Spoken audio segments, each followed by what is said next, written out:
Okay, I think we're live. Yeah.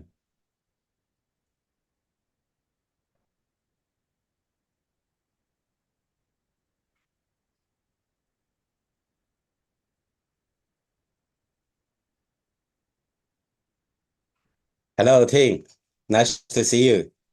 Hi, Robert. Good to see you again. Thanks for having me.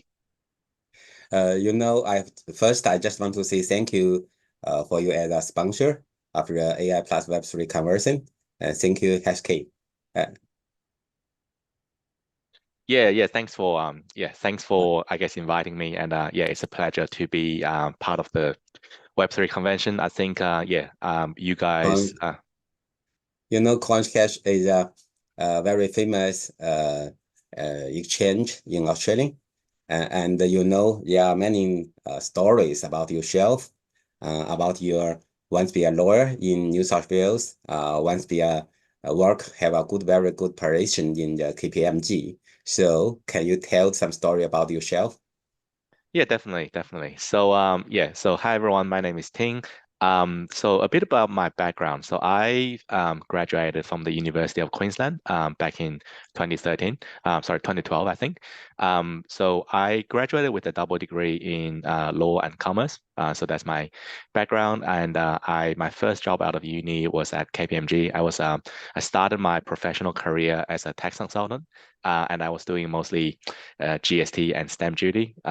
From there onwards, I also spent a couple of years working in Sydney, and that's where in Sydney I got admitted as a lawyer in the Supreme Court of New South Wales. So I do have that legal side of things qualifications as well. From KPMG, I spent about 2 years working as a finance analyst at a payment fintech company called Global Payments. It's actually a US listed company, so I was there until about 2015, 2016. And from there onwards, I developed a very keen interest in cryptocurrency. So I decided to become more involved. So I think it was back in 2017 when I quit my full-time job and then started working on Coinstash. Good.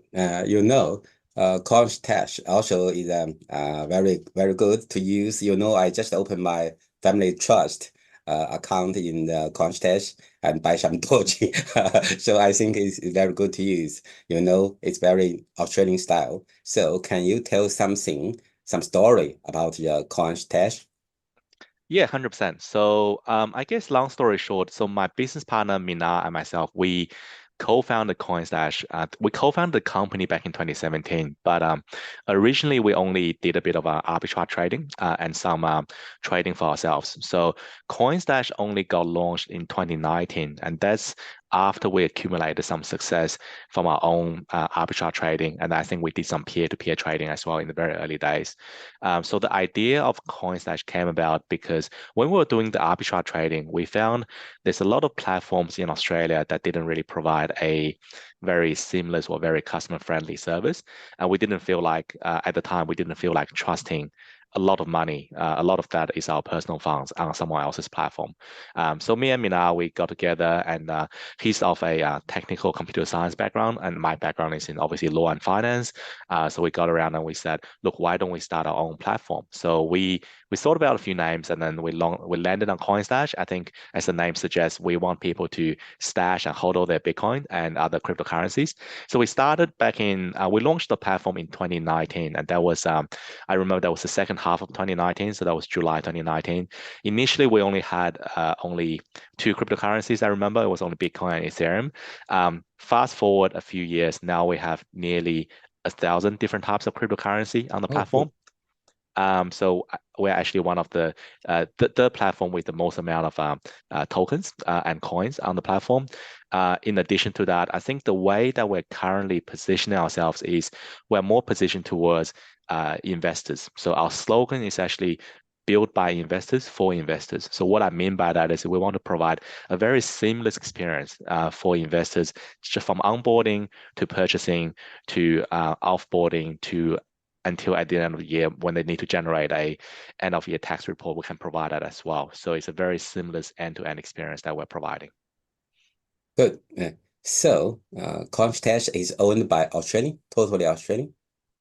Yes. So Mina and myself, we are the co-founders. So obviously, we still own a majority stake in Coinstash.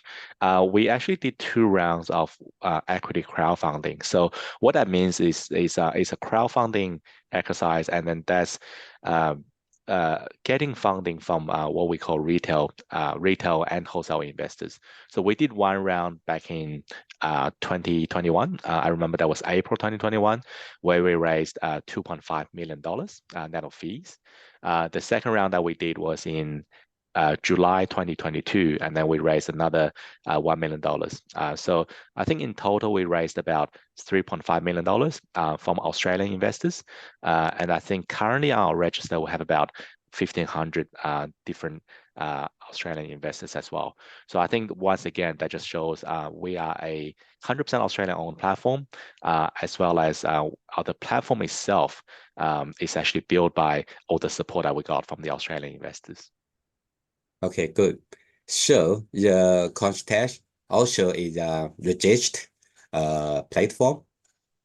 Yeah, we're actually one of the first platform that became registered with Austrac. So I still remember very clearly back in the days. So in April, I think it was April 2020, 2018, when Austrac firstly released their rules around digital currency exchanges. Digital currency exchange providers needed to be registered with them. And I still remember until this day, they had a 6-month leeway. So a 6-month transition period from April, and I think it was until November that everyone needs to become registered. So we were actually one of the very first platforms to become registered with Austrac back in November 2018. So the process back then was very straightforward. So all you had to do is fill out a form. I didn't even remember we having to submit a compliance program, but having a compliance program and the right risk metrics is one of the requirements as well. And obviously, there's a few other requirements such as having a compliance officer. But basically, long story short, we tick all the boxes. We were one of the first exchanges to be registered with Austrac, and to this date, we are still a very regulated, compliant exchange. And I think that's very important if you're looking after your users' assets. Yeah, it's very important. You know, in United States, when we talking about registered platform, we talking about the Coinbase. In Hong Kong, when we talking about registered platform, we're talking about your HK. In Australia, we talking Coinstash. To show what's the future do you think you can do to your Coinstash? Yeah, so about what we want to be, we have a number of things planned for the next 1 to 3 years. And then we have also a bigger vision for Coinstash in the more distant future. But at the moment, Coinstash is a spot exchange, what we call a spot exchange. So we only offer a spot product. So what that means is you can buy and sell different cryptocurrencies without leverage. So we don't lend money for you to buy crypto with leverage. So it's only we're still very much a single product platform. But in the future, one thing that we would like to do is we want to introduce more products and features onto the platform. An example of that is introducing, for example, derivatives onto the platform, obviously within the right regulatory remit and with all the right, checks and balances in place. So that's something that we are planning to expand into. A few other things that we're looking at is, for example, we know that cryptocurrency and traditional financial services, there's a lot of similarity between the two. So what we're currently seeing in TradFi is obviously there's prime brokerage, there's lending, there's credit cards and all that. And I believe that at Coinstash, we can facilitate similar products, but with a more crypto native approach. So one example is our roadmap, we always had crypto lending. So which means if you lock away your Bitcoin, you can then use that as collateral to take away Australian dollars from your Bitcoin without having to sell your Bitcoin. So that's a use case. Something else that we are looking into is can we issue everyone, for example, a credit card that's tied with their crypto assets that's held as collateral on the platform. So instead of having to apply for a credit card using your credit rating, you can get a credit card based on how much asset you have. So I think that's a much more robust way in terms of how to grant different people different levels of credit. So that's one area. So we are definitely looking at expanding our product and services. The second area I think you touched on also is, Robert, that I think the crypto industry is becoming more and more regulated.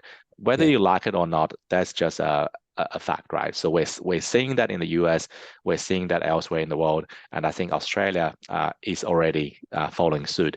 So early this year, I think the assistant treasurer, they announced some new rulings when it comes to cryptocurrency exchanges. I think the correct term is they label that as digital asset platforms, and I think in the next 12 months or so, we'll see some changes in terms of digital asset platforms will now come under the Australian financial services regime. So that's something that we are very conscious of, and we want to be one of the first ones to comply with that regime as well. So those are the two main things. Good. Look very interesting. So thank you. Just I want to say thank you. Thank you. Maybe see you next time. I hope I can see the future and see some change of your platform. Thank you. Yeah. No worries. Thanks for having me, and I look forward to the convention. Thanks, Robert. See ya.